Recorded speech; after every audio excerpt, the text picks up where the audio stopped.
ఆ పునర్విభజన ఏంటి అని ప్రశ్నిస్తున్నారు మాజీ మంత్రి అంబటి రాంబాబు. కేంద్ర మంత్రి పెమ్మసాని డైరెక్షన్ లో అశాస్త్రీయంగా డివిజన్లను విభజించే కుట్ర జరుగుతుందన్నారు అంబటి.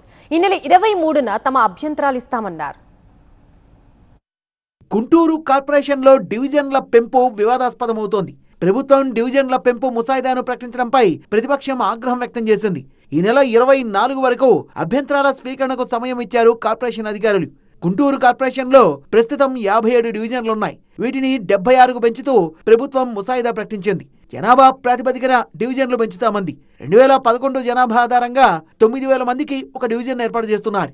గుంటూరు తూర్పు నియోజకవర్గంలో 31 డివిజన్లు, పశ్చిమలో 34 డివిజన్లు, ప్రత్తిపాడులో 11 డివిజన్లు ఏర్పాటు చేయాలని భావిస్తున్నారు. వచ్చే నెల 24వ తేదీ తర్వాత ప్రభుత్వం గెజిట్ విడుదల చేస్తుంది. డివిజన్ల డీలిమిటేషన్ ప్రతిపాదనలు అశాస్త్రీయంగా ఉన్నాయన్నారు వైసీపీ నేతలు. కేంద్ర మంత్రి పెమ్మసాని డివిజన్లను అశాస్త్రీయంగా విభజించాలని చూస్తున్నారన్నారు మాజీ మంత్రి అంబటి రాంబాబు. ఎవరి డైరెక్షన్ ఉంటుంది? జనరల్గా తెలుగుదేశం డైరెక్షన్ ఉంటుంది. తెలుగుదేశం అంటే ఎవరుంటారు ఇక్కడ? కడవళ్ళందరూ బుస్సు, ఆ పెమ్మసాని చంద్రశేఖరే. అతను ఏం చెప్తే అదే కదా.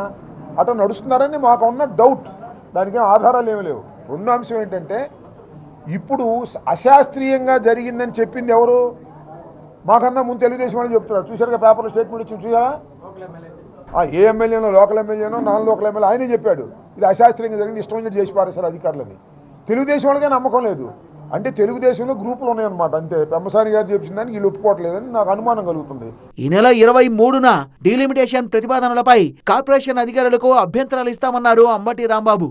రూలుకు భిన్నంగా అశాస్త్రీయంగా డివిజన్స్ జరిగితే, విభజన జరిగితే మేము ఊరుకోము.